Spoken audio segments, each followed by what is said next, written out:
Hi welcome to special chit chat. అతనందరూ Tollywood మ్యాచ్ అంటుంటారు. ఇండస్ట్రీకి వచ్చి కొద్ది కాలమే అయినా డిఫరెంట్ క్యారెక్టర్లు చేస్తూ తన టాలెంట్ ఏంటో చూపిస్తున్నారు. అలాగే కేవలం హీరోగానే కాకుండా సపోర్టింగ్ రోల్స్తో కూడా ఇతర భాషల్లో తన హవా చాటుతున్నారు. ఇప్పుడు ప్రస్తుతం బాహుబలి లాంటి సూపర్ డూపర్ ఇండియా గర్వించదగ్గర ఫిల్మ్లో ఫుల్ ప్లెడ్జ్డ్ విలన్గా యాక్ట్ చేయబోతున్నారు. భల్లాల దేవుడిగా మన ముందుకు రాబోతున్నారు. మరి బాహుబలి సినిమా గురించి భల్లాల దేవుడు ఏం చెప్తున్నాడో ఆయన మాటలోనే విందాం. నమస్తే రానా. నమస్తే. High, how are you?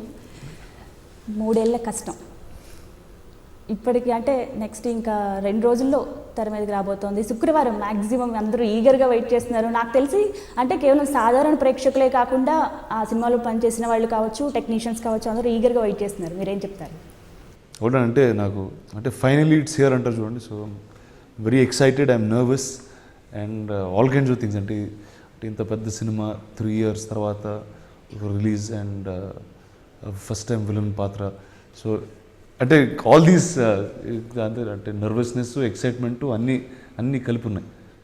అవి కాకుండా కొత్త ఎమోషన్లు కూడా వచ్చేస్తున్నాయి. కొత్తగా వస్తున్నాయా? Okay, right. ఇప్పుడైతే ఇన్నేళ్ళ కష్టం ఫలించిందని మనం ఆ రోజు చెప్పుకుందాం. మ్యాక్సిమం ఫలించేసినట్టే, ఎందుకంటే ట్రైలర్ ద్వారా కొంచెం మాకు టేస్ట్ చూపిస్తూనే ఉన్నారు రాజమౌళి గారు. అంటే మీకు అవి మ్యాక్సిమం ఎంత క్యారెక్టర్స్ మనం చేసినా ఆ సినిమాలో మనం ఒక పార్ట్ అయినా కూడా మనం తెర మీద చూస్తేనే ఆ సినిమా ఎలా వచ్చిందో తెలుస్తుంది. మరి ఆ ఎగ్జైట్మెంట్ అయితే బాగా ఉందా? డెఫినెట్గా అంటే ఒకటంటే ఫస్ట్ ఒక పౌరాణిక చిత్రం, ఒక జానపద చిత్రం ఇలాంటి ఫోక్లోర్ అనేది మన తెలుగులో ఇంతకుముందు ఇట్స్ వెరీ బిగ్ జానర్. అది ఆఫ్టర్ సో మెనీ ఇయర్స్ ఒక ఫుల్ ఫ్లెడ్జ్డ్ పీరియడ్ ఫిల్మ్ రావడం అన్నది it self is an excitement. అంటే ఒక ఆడియన్స్గా నాకు ఇష్టం ఉండే అలాంటి సినిమాలు. అంటే నేను చిన్నప్పుడు పెరిగింది అమరచిత్ర కథలతో, ఈ మహాభారతం, రామాయణం వీటితో పెరిగాను. అండ్ నాకు నచ్చిన సినిమాలు కూడా ఇప్పుడు ఎన్టీ రామారావు గారి సినిమాలు కానీ అవి చాలా ఎక్కువ నచ్చాయండి. అంటే ఆ పౌరాణిక జానపద చిత్రాలు, సోషల్ ఫిల్మ్స్ కన్నా ఎక్కువ నచ్చాయి. అండ్ సినిమా అనేది ఒక లార్జర్ దెన్ లైఫ్ అనే ఒక దీంట్లో ఉంటా. అంటే those are the films that I like to watch. So ఆయన నాకు కథ చెప్తున్నాడు, it is almost like a child's dream coming back as an audience to see a beautiful film like this. So that's one of the main reasons that I jumped into this film. అంటే అందులోనూ మీరు అన్నారు సరే, పౌరాణిక character కావచ్చు, ఇది ఒక జానపద సినిమా, హిస్టారికల్ మూవీ కూడా కావచ్చు, అందులోనూ విలన్ క్యారెక్టర్. అంటే ఇప్పుడు మీరు ఇండస్ట్రీకి ఎంట్రీ ఇచ్చి కొద్ది కాలమే అయింది, అందులోనూ సెలెక్టెడ్గా చేస్తున్నారు అఫ్కోర్స్, కానీ ఇలాంటి రోల్ చేయలేదు, అదొకటి ఉంది. మరి ఇప్పుడే విలన్గా చేసేస్తే తర్వాత అవకాశాలు ఎలా ఉంటాయి? ఎందుకంటే మన ఇండస్ట్రీలో చాలా మందిని చూస్తున్నాం, హీరోగా వచ్చి విలన్ అయిన వాళ్ళు ఉన్నారు, విలన్గా వచ్చి తర్వాత హీరో అయిన వాళ్ళు ఉన్నారు. ఇలా ఏమన్నా కన్వర్జన్స్ వస్తాయని మీరు ఏమనుకోలేదా? నేను అసలు for me stardom never drove me forward అండి. అంటే నేను చేసే సినిమా ఎక్సైటింగ్ ఉంటే ఐ కెప్ట్ గోయింగ్ ఫార్వర్డ్. అంటే I made good films like that, I made bad films also like that. And అంటే ప్రతిరోజు సెట్కెళ్ళి when you play a new character, దాంట్లో వచ్చే హై ఇంకా I don't think nothing can beat that. So and మీరు ఇలాంటి ఇప్పుడు ఎపిక్ సినిమాలు చూస్తే, లేకపోతే ఎపిక్ కథలు ఉన్నా, ఏదో ఒక రామాయణం ఉన్నా, మహాభారతం ఉన్నా, అందులో ఒక రావణాసుడు, ఒక దుర్యోధనుడు, వీళ్ళందరూ వెరీ పవర్ఫుల్ క్యారెక్టర్స్. అండ్ మీరు చూస్తే lot of big heroes usually play villains. And ప్రతి హీరోకి ఒకసారి విలన్ చేద్దామని ఉంటుందండి, చేద్దామని ఉంటుంది, కానీ భయం ఉంటుంది. అంటే చేసే first time should be out standing. So దీనికన్నా అవుట్ స్టాండింగ్ విలన్ అయితే I don't think it's possible. మీరు ఇంకొక మాట కూడా చెప్తున్నారు, మిగతా విలన్స్ అందరినీ యాక్చువల్లీ మర్చిపోతారు, ఆ విలన్స్నే భయపెట్టే విలన్ ఇప్పుడు భల్లాల దేవుడు. కరెక్టేనా మాట? డెఫినెట్. అంటే నాకు ఇప్పటివరకు చూసిన సినిమాల్లో కానీ, చదివిన కథల్లో కానీ, భల్లాల దేవుడు అనేది was the most powerful villain return in Indian screens for sure. ఇంకా కేవలం ఇక్కడే కాదు, తమిళ్లో కూడా, అలాగే హిందీ కరణ్ జోహర్ గారు తీసుకున్నారు అక్కడ రైట్స్ అనేవి. అంటే మొత్తంగా ఎలా జరిగింది ప్లానింగ్ అనేది? ఒక ఇండియాలో one of the biggest directors, producers, Dharma productions, Karan Johar, ఇలాంటి వాళ్ళు ఫస్ట్ సినిమా చూసి ఇండియాస్ బిగ్గెస్ట్ మోషన్ పిక్చర్ అని వాళ్ళు ప్రమోట్ చేసి ముందుకు వెళ్ళడం, that's like a huge thing for us అండి, definitely. And I think there is nobody better than Karan to promote a film like this. నిజంగా అది మాత్రం ఆయన చాలా షాక్ అయ్యారు, చాలా ఎగ్జైట్ అవుతున్నారు. చాలా ఎగ్జైట్ అయ్యారు ఖచ్చితంగా. అలాగే తమిళ్లో ఎలా జరిగింది? తమిళ్లో Gnanavel Raju and UV Creations అండి, మన మిర్చి సినిమా చేసిన ప్రొడ్యూసర్స్. అండ్ సూర్య గారి cousin Gnanavel Raju, studio green, they bought the film and they are releasing it there. అయితే మ్యాక్సిమం రాజమౌళి గారి సినిమాలో మనం ప్రదీప్ రావత్ కావచ్చు, ముందు అంటే కొద్దిగా విలన్గా ఉన్న రాజీవ్ కనకాల, అంటే స్టూడెంట్ నెంబర్ 1 సినిమాలో అప్పటి నుంచి కూడా కొంచెం వెర్స్టైల్గా డిఫరెంట్గా చూపిస్తూ ఉంటారు విలన్ని. అలాగే ఇందులో కూడా మ్యాక్సిమం అంతే ఎక్స్పెక్ట్ చేస్తున్నారు ప్రేక్షకులు కూడా, అంటే హీరో కన్నా విలనే ఎక్కువగా పవర్ఫుల్గా ఉంటాడు రాజమౌళి సినిమాల్లో. అయితే ఇప్పుడు మరి మీరు చేశారు కాబట్టి, అంటే ఇప్పుడు రాజమౌళి గారి సినిమాలో విలన్స్ అందరూ ఉంటారు చూడండి, ప్రదీప్ రావత్ నుంచి మొన్న ఈగ, సుదీప్, వీళ్ళందరినీ కలిపి వాళ్ళందరినీ భయపడడానికి భల్లాల దేవుడు ఒకడు వస్తాడండి. So that's how powerful this is. అంటే you can put all of them together and they will all be scared. వాళ్ళందరూ భయపడిపోతారు. అంటే ఇట్స్ అ సాలిడ్ రోల్. అంటే మీకు ఒక మహాభారతంలో దుర్యోధనుడు ఎంత పవర్ఫుల్, అనుష్క అవంతిక, సారీ దేవసేన, తమన్నా అవంతిక, ప్రభాస్ బాహుబలి, నేను బలాల్దుడు. We're the 7 most important. అంటే ప్రతి సీను ఈ 7 క్యారెక్టర్స్ కాన్ఫ్లిక్ట్తోనే ముందుకెళ్తూ ఉంటుంది. రైట్. అండ్ ఇప్పుడు అంటే ఈచ్ క్యారెక్టర్ చూసుకుంటే ఇప్పుడు నాకు తెలిసి రమ్యకృష్ణ గారి క్యారెక్టర్ ఉందండి శివగామి. అంటే అంత పవర్ఫుల్ క్యారెక్టర్, అంటే రాజమౌళి గారి ఫేవరెట్ క్యారెక్టర్ సినిమాలో. So it is the most, అంటే విమెన్ ఓరియంటెడ్ ఫిల్మ్ కూడా అండి ఇది. అంటే దే మోస్ట్లీ రమ్యకృష్ణ గారిది అండ్ అనుష్క గారి క్యారెక్టర్, అంటే their pain, their struggle is actually what this film really is. So it's women కూడా very very important and very, అంటే ఒక డ్రైవింగ్ ఫోర్స్ అని చెప్పొచ్చు. అందరూ కీ రోల్సే మ్యాక్సిమం, అందరికీ అలానే ఉంది. అయితే ప్రభాస్ మీరు చాలా బెస్ట్ ఫ్రెండ్స్, అయితే ఇద్దరు హీరో విలన్గా అంటే యాంటీగా చేశారు. అంటే మీకు ఏమనిపించింది సెట్లో ఎలా ఉండేవాళ్ళు? అంటే యాక్షన్ అని చెప్పగానే ఆబ్వియస్గా ఇద్దరు భర్త శత్రువులాగా మారిపోవాలి, తర్వాత ఇద్దరు భుజం మీద చేతులు వేసుకుని ఇట్లా ఉండేవాళ్ళు. ఎలా ఉండేది క్లైమేట్ అంతా? అంటే ఈ సినిమా ఎంటైర్ యూనిట్ అండి, apart from me and Prabhas obviously, because me ఇద్దరం we shot for the longest together, almost 300 days కలిసి షూటింగ్ చేసాం. అండ్ అదే కాకుండా అంటే ఈ సినిమా మీద వచ్చిన ఎక్స్పీరియన్స్ ఎక్కడ ఎవరికి రాదండి. ఎందుకంటే ఒక 3.5 years ఒక సినిమాకి డెడికేట్ చేసి ఒక 300-400 days అంటే వేరే ఏ సినిమాలు చేయకుండా అండ్ ఇదే యూనిట్, ఇదే మా లైఫ్ అంటూ వెళ్ళాం. So it's actually like a very nice family environment అండి. And now we're continuing part 2. అప్పుడు ఎంత వెయిట్ పుట్ ఆన్ అయ్యారు? ఇప్పుడంటే నేను ఆ సినిమాకి పీక్లో ఉన్నప్పుడు I was about 120 kilos. And now I'm about again 80-85%, 90 or something. Normal అంటే ముందు ఎంత ఉండేవాళ్ళు అలా దగ్గరికి వచ్చాను. అండ్ మళ్ళీ స్టార్ట్ అయ్యే ముందు then we have to get back to top form again. మళ్ళీ స్టార్ట్ ఏమైనా కష్టంగా అనిపించింది అలా weight put on? It's also like exciting అండి. అంటే లైక్ ఇందాక చెప్పినట్టు ఇది ఒక కొత్త క్యారెక్టర్, అంటే ఎవరు ప్లే చేయలేదు ఇలాంటి క్యారెక్టర్. అంటే in this film we're playing warriors, we're playing kings. అంటే మనం చిన్నప్పుడు అమర చిత్ర కథలు ఇట్లా చదువుంటాం, రాజు అంటే ఇలా ఉంటాడు, ఎంతమందిని చంపేస్తాడు ఒకే చేత్తో, అంటే అన్నీ హర్క్యులీస్ అంటే ఇలా ఉండేవాడు అని మనం చదువుకున్నాం కదా. So we have to somewhere look like that. We're finally getting a chance to play our childhood dreams. చచ్చో చేయడం ఎలా అయినా సరే చెయ్యాలి, మనం కష్టపడినా పర్వాలేదు, మనకి ఖచ్చితంగా అంటే ఆ కష్టానికి ఫలితం ఉంటుంది, ఎందుకంటే ఆబ్వియస్గా అవి మనం చూస్తాం కాబట్టి. కేవలం ఆ మోటోతోనే మీరు లావ్ అయ్యారు, అంత వెయిట్ పుట్ ఆన్ అయ్యారు. అలాగే అంటే మీ వెజ్ నాన్ వెజ్ విషయం ట్విట్టర్లో ఉన్న వాళ్ళకి మ్యాక్సిమం ఎక్కువ తెలుస్తుంది, కానీ నార్మల్ ప్రేక్షకులకు తెలియదు. ఆ విషయం ఒకసారి మాకు క్లారిటీ ఇచ్చేస్తే వీఆర్ వెరీ హ్యాపీ. అంటే I was obviously for Baahubali I was eating lots of meat and because అంటే ఆ సైజ్ గెయినింగ్కి అయిన కావాలి.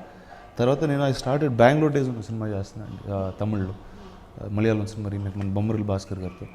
So for that film I had to lean up very quickly. So ఏం చేయాలంటే అంటే నాకు నా బాడీలో ఉండేది ఫ్యాట్ కదా, it's a lot of muscle content. ఆ మసిల్ అనే దాన్ని ష్రింక్ చేయాలి. బట్ ఫస్ట్ పార్ట్లో you will see a very different Anushka, అంటే it's quite a shocking thing actually. అది అంటే ఇట్స్ అంటే వెరీ గట్సీ అండి to take up characters like this and do. And తను ఇలాంటి పీరియడ్ ఫిల్మ్స్ ఆబ్వియస్లీ అరుంధతి నుంచి is a aura around her. అంటే మేము అంటూ ఉంటాం, ఇప్పుడు నేను ప్రభాస్ అనుష్క అంటే ముగ్గురు హీరోల లాగా లెక్కలోనే ఉంటాం. ఇట్స్ నాట్ లైక్ హీరో లెక్కలో, కానీ హీరోయిన్ గా మాత్రం అవంతిక అనిపిస్తుందా? అంటే she's the heroine of the film అలా చెప్పొచ్చు అనమాట. అంటే she's a very disciplined actor.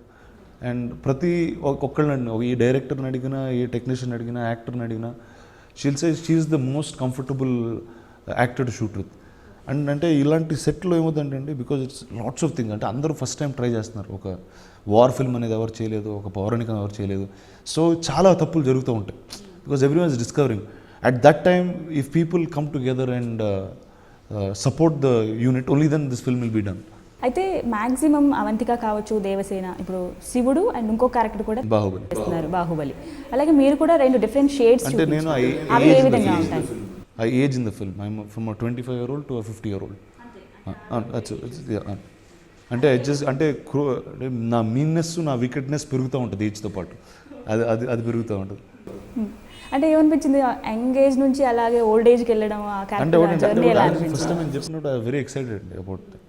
నిజంగా అది వయసుకు మించిన పాత్ర. I was very excited to play that. అంటే సమ్టైమ్స్ కొన్ని ఛాలెంజ్లు ఉంటాయి. అంటే when you are young to play old, it's not a very easy thing because మీ వాయిస్ మారుస్తాం, మన బాడీ లాంగ్వేజ్ మారుస్తాం, will make things slower. And that as a performance it's a very interesting role అండి for me. అంటే సినిమా అంతా ఒకేతో తర్వాత dubbing చెప్పినప్పుడు ఉంటుంది అసలు భజన అంటే ఒకటండి ఈ సినిమా అరవాలి ఈ సినిమాని 5 గంటల్లో చెప్పానండి డబ్బింగ్. సినిమా అంతా నుంచి మైక్ ముందు 5 గంటల్లో చెప్పేశాను. కంటిన్యూనా continuous 5 hours I finished the film. అంటే ఒకటి దిస్ ఫిల్మ్ హ్యాస్ అంటే it's not a dialogue oriented, it's not ఎక్కువ డైలాగ్ ఉంటుంది, చాలా తక్కువ మాట్లాడతాం అందరూ, బట్ మాట్లాడే వాళ్ళు నేను ఎక్కువ మాట్లాడతాను. But at the same time when I was watching it the dubbing theatre అంటే ఫస్ట్ టైం సినిమా ఫుల్గా చూస్తున్నాను అప్పుడు నేను. అంటే నాకు డబ్బింగ్ చేసే ముందు అలవాటు ఒకసారి సినిమా ఫుల్ ఫ్లో చూసేసుకుని తర్వాత నేను స్టార్ట్ చేస్తాను. సో అది చూసి ప్రతి సీన్ చెప్తున్నప్పుడు ద ఎక్సైట్మెంట్ ఆఫ్ అంటే ప్రతిదీ ఒక ఆడియన్స్ లాగా నేను అరే కొత్త సీన్ అంటే మేము షూటింగ్ చేసి ఆ డబ్బింగ్ స్టేజ్కి వెళ్ళేటప్పుడు ఒక 6 months అయిపోయింది. So already it's not fresh in your memory anymore. So to me it was like I was watching it like audience all together. So that excitement drew me to do this very quickly. Okay, మరి తమిళ్లో dubbing మీరే చెప్పుకున్నారు, తెలుగు చెప్పాను. తెలుగు ఒకటే చెప్పారు. అంటే మీకు తమిళ్ వచ్చండి కానీ పుట్టి పెరిగింది అంటే మనం మాట్లాడేది బేసిక్ తమిళ్, బట్ ఇది సిన్ తమిళ్ అంటే చాలా పౌరాణికం అయ్యి ఉండాలి. So minute if it's not pronounced correctly it's not right. So I got one some actor who is very similar to my voice. మీకు బాగా ఇన్స్పైర్ అయ్యే క్యారెక్టర్స్ మాత్రం ఇవి చెప్పారు, అంటే రావణాసురుడు కావచ్చు, దుర్యోధనుడు, ఇలాంటి ఒక రకంగా బల్లాల దేవుని దుర్యోధనుడితో పోల్చారు. అంటే బాగా ఇన్స్పైరింగ్ పర్సన్స్ ఎవరు, అలా పౌరాణిక పాత్రలు వేసిన వాళ్ళు ఎవరైనా ఉన్నారా? ఎన్టీ రామారావు గారు. నెక్స్ట్ ఇంకా మీ సినిమా చూసింగ్ ఏ విధంగా ఉండబోతుంది? ఎందుకంటే అంటే సెలెక్టివ్గా ఏమైనా చేస్తారా? అఫ్కోర్స్ రుద్రమదేవిలో కావచ్చు, అంటే ఇలాంటి క్యారెక్టర్స్ అంటే మాకేమనిపిస్తుంది అంటే నెక్స్ట్ రానా చాలా సెలెక్టివ్గా వెళ్తారు అనిపిస్తుంది. అంటే నెక్స్ట్ ఏ విధంగా ఉండబోతుంది? అంటే ఒకటండి సెలెక్టివ్గా ఉన్నప్పటికీ I just like to do a lot of variation అంటే because that's what excites me. But ఇప్పుడు ఇమీడియట్గా వచ్చే సినిమా అంటే we don't have a title yet, it's still all script, it's all in script stages. అంటే సోలో హీరోగా కూడా వస్తుంది ఒక రైట్, అయితే very happy. So that will come right after. Then Bangalore days తమిళ్లో వస్తుంది. Then leader 2 will be there next year. So this a lot of films. Leader 2 కూడా plan చేస్తున్నారు రైట్? చాలా ఈగర్గా వెయిట్ చేస్తున్నాం మేము సోలో హీరోగా మళ్ళీ చూడాలి రాదని. మనం బాహుబలి గురించి చెప్పగానే రాజమౌళి గారు అంటారు. ఆయన సెట్స్లో ఎలా ఉంటారండి అసలు? ఆయన చాలా అంటే is actually very easy director to work with అండి. అంటే చాలామంది చాలా అంటూ ఉంటారు ఇలా ఇంటర్వ్యూలు ఇట్లా అడుగుతుంటారు డిఫికల్ట్ టాస్క్ మాస్టర్, అదేం ఉండదండి ఆయనతో. అండ్ ఆల్సో అంటే ఆయనకి ఫస్ట్ ఈ సినిమాకి ప్రిపరేషన్ చాలా ఎక్కువ చేసేవాడి. ఒక 6 months వీడి ట్రైనింగ్ చేసాం, వెదర్ సోట్ ఫైటింగ్ కానీ మార్షల్ ఆర్ట్స్ కానీ తర్వాత డైలాగ్ రీడింగ్స్ కానీ అన్ని we did all that and then we went to set. So and ఆయనకి చాలా క్లారిటీ ఉందండి, అంటే the way he wants me tell the dialogue way ఆయనకి చాలా క్లియర్గా చెప్తారు మనకు. సో ఈజ్ అంటే ప్రతి యాక్టర్ ఒక బ్రీఫ్ కోసం వెయిట్ చేస్తూ ఉంటాడు ఒక డైరెక్టర్ నుంచి. దట్ బ్రీఫ్ రాజమౌళి గారు gives it very easily and అది క్యాచ్ చేస్తే మాత్రం ఎవ్రీథింగ్ విల్ బీ సింపుల్. నిజంగా ఆయన కరెక్ట్గా పేరు జక్కన్నానే ఉండాలేమో రాజమౌళి వల్ల. నిజంగా ఒక మైనపు ముద్దను తీసుకుని నిజంగా అలా క్రియేట్ చేసి చెక్కేస్తారు ఆయన మనుషుల్ని. అంటే భల్లాల దేవుడు నిజంగా మనం ఏదో క్యారెక్టర్స్లో చదువుకున్న అలాగే ఉంటాయి. నాకు తెలిసి శుక్రవారం థియేటర్ ముందు చూసిన వాళ్ళందరూ అక్కడే పడిపోతారేమో. యాక్చువల్లీ ఇప్పుడు భయం పట్టుకుంది నాకైతే పర్సనల్గా. ఏంటంటే ముందు సినిమా వస్తుంది అని చెప్పారు, సరే వెయిట్ చేసినాం. ఒక్కొక్క ట్రైలర్ ఒక్కొక్కరిని చూపిస్తుంటే ఇంకా హార్ట్ బీట్ పెరిగిపోతుంది మాకు. ఆ రోజుకి ఖచ్చితంగా ముందు రాయి చేసుకుని చూడాలని కోరుకుంటున్నాం. అఫ్కోర్స్ మీరు కూడా అంతే ఈగర్గా వెయిట్ చేస్తున్నారు కదా. అయితే 3 ఏళ్ళు కష్టపడ్డారు. ఇంకొక పర్సనల్ క్వశ్చన్ అడుగుతాను, మీరు నన్ను ఏమనొద్దు మరి, సరేనా? మీరు ఏమన్నట్టు చెప్పండి. సినిమా కోసం అని చెప్పి మీరు పెళ్ళిని కాస్త ఆపారు, దాన్ని గేట్ అవతలే పెట్టారు. మీరు ప్రభాస్ గారు ఇద్దరు కూడా, ఆయన కూడా ఈ క్వశ్చన్ మీరు చెప్పండి. అమ్మాయి లేకే ఆపారా? మరి ఇప్పుడు సినిమా ఆల్రెడీ అయిపోయింది, సెకండ్ పార్ట్ ఉందని మాత్రం అనొద్దు, పెళ్ళి ఎప్పుడు చేసుకుంటారు చెప్పండి. అంటే అమ్మాయి దొరికితే అదే సెట్లో చేసుకుంటానండి, అంత పెద్ద సెట్ అంత గ్రాండ్గా అన్నీ ఉంటాయి కదా. సెట్లో వద్దులేండి, 20 ఎకరాలు ఉంటుందండి మా సెట్ అది. సో అందులో ఇటు ఒకసారి నేను అటు ప్రభాస్ చేసుకుని అంటే ఆ క్యారెక్టర్లోనే చేసుకుంటారా? నేను సినిమాలో అనట్లేదు, రియల్గానే అక్కడే చేసుకుంటాను. అమ్మాయిలు దొరికితే అక్కడే చేసుకుంటా సెట్ మీద. దొరకే లేకపోతే సరే ఎలా ఎలిజిబుల్ అంటారు కానీ అసలు బయట వేరేగా ఉంటుంది అసలు. రైట్, మీరు నిజం చెప్పలేదు ఇప్పటి వరకు, అటు ఇటు దాటేస్తున్నారు. కానీ 3 years గ్యాప్ వస్తుంది కాబట్టి అంటే ఇండస్ట్రీలో మీకు కొంచెం ఇలా ఇమేజ్ అనేది డౌన్ అవుతుందని చెప్పి ఫ్యామిలీ మెంబర్స్ ఏం అనలేదా, ఏం అడ్డు చెప్పలేదా వాళ్ళు? అంటే ఒకటండి, అంటే they understand the bigness of this film. ఇప్పుడు ఇంకొక సినిమా చేయొచ్చు అంటే ఇప్పుడు 3 yearsలో నేను if Prabhas thought he can do 2 more films or 3 more films, if I thought I can do 2 more films or 3 more films, producer if he didn't want to put such a expensive film and make a smaller film, ఇలాంటి వాళ్ళు అందరూ ఆలోచించిపోతుంటే ఈ cinema అవ్వదండి. అంటే మీకు బాహుబలి లాంటి cinema కావాలి మనకి, ఇలాంటి we want to do big films, we want to do films that are remembered అంటే you need to give that effort and you need to put that time. లేకపోతే ఇలాంటివి it's not possible to get these films together. Right. అలాగే maximum trailer చూడగానే అందరూ చాలా అవాక్ అవుతున్నారు, shock అవుతున్నారు. అమితాబ్ బచ్చన్ గారు కూడా నేను చూపించాను దానికి. I took the trailer, showed him and very kind enough to give one little interview kind of thing to me. అంటే ఇలాంటి వాళ్ళు అంటే మనకు సినిమా తెలిసినప్పటి నుంచి అమితాబ్ బచ్చన్ ఎవరో తెలుసండి మనకి. అంటే is like all of cinema for us. And somebody like him at that stature to talk about this film, to congratulate us, to wish us, అంటే it's a very big thing అండి. అంటే it doesn't usually happen for every film. Maximum అన్నింటిలో మనం చూడడం వల్ల అంటే వేరే industry వాళ్ళు కావచ్చు, అఫ్కోర్స్ ఇండియాకి తగ్గ పెద్ద యాక్టర్ అయినా కూడా వేరే ఇండస్ట్రీలో వస్తున్న సినిమాని వాళ్ళు ప్రోత్సహించడం అనేది, వాళ్ళు సపోర్ట్ చేయడం అనేది నిజంగా బ్యూటిఫుల్ థింగ్ నిజంగా. అలాగే రాజమౌళి గారు అంటే మ్యాక్సిమం పైకే కనబడతారు, టెక్నీషియన్స్ అనేవాళ్ళు 100 మంది ఉన్నారు. అలాగే 2000 మందితో కూడా వార్ సీక్వెన్స్ చేశారు. వాళ్ళందరితో ఎట్లా అనిపించింది మీకు అవన్నీ చూసి? చూడండి, అదే అంటాను, every day on this set అండి కొత్త చూసేవాళ్ళం. అంటే ఒక బిగ్ దర్బార్ హాల్ సెట్స్గా, లేకపోతే తర్వాత స్పెషల్ ఎఫెక్ట్స్ చేసిన సీజీ చూసిన తర్వాత కానీ, ఆ పెద్ద వాటర్ ఫాల్స్ కానీ, లేకపోతే with those thousands and thousands of people we are shooting the war. And అదేంటి 100 days together, 200 days together. So those అంటే every day is bigger than each day అండి. సో దట్ అంటే ఇప్పుడు అనుకుంటే భయం వేస్తుంది, అంటే ఎలా చేసాం ఆ రోజు అని. But it's unbelievable. మీ విగ్రహం కథ చెప్పండి. అది నిలబెట్టడానికి ఎన్నో క్రెయిన్స్ వాడారు. దట్స్ 150 foot స్టాచ్యూ అండి అది. So it's about 8.5-9 tons, 9,000 kg. అది ఒక 2 ఇండస్ట్రియల్ క్రేన్లు, అంటే because it has to be assembled. And ఆ షాట్ మీరు ట్రైలర్లో చూసే షాట్ అది, it's a very important part of the film. అది లేపడం it took about 6-7 days to shoot that and. అంటే because to get it in the right position. Same time Peter almost ఒక 3-4 క్రేన్లు వాడి అది చేయడం జరిగిందండి. అంటే దీన్ని బట్టి చూస్తుంటే రాజమౌళి గారు ఎక్కడ కాంప్రమైజ్ అనేది లేదండి, అంటే nothing at all, no shot will be compromised అండి in this film.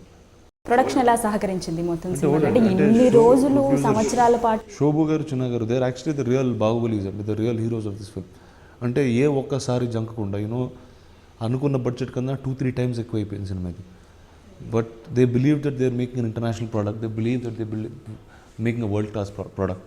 Especially Shobu గారు అయితే అంటే ఈ సినిమాని తీసుకుని కాన్స్ ఫెస్టివల్కి వెళ్ళి, బూసాన్కి వెళ్ళి, అంటే లాట్స్ ఆఫ్ ఇంటర్నేషనల్, అంటే మన రిలీజ్ అయిపోయిన వెంటనే they'll be Chinese version, they will be European version, there's a Canadian version, అంటే సెపరేట్గా ఉంటాయి. So they believed in the product and they went all out and they still going all out till now. ఇంకా second part కూడా ప్రస్తుతం జరుగుతుంది. ఫైనల్గా ఏం చెప్తారు బాహుబలి గురించి? ఒకటంటే July 10th వస్తుంది. It's for a cinema Gower it's a new experience and that I can promise. So have fun. I hope you like the film. Right, మరొకసారి ఆల్ ద బెస్ట్ చెప్తున్నాం నాన్న. సో చూసారు కదా, నిజంగా వెరీ ఈగర్గా, చాలా ఈగర్గా wait చేస్తున్నాం ఎప్పుడు రాబోతోంది.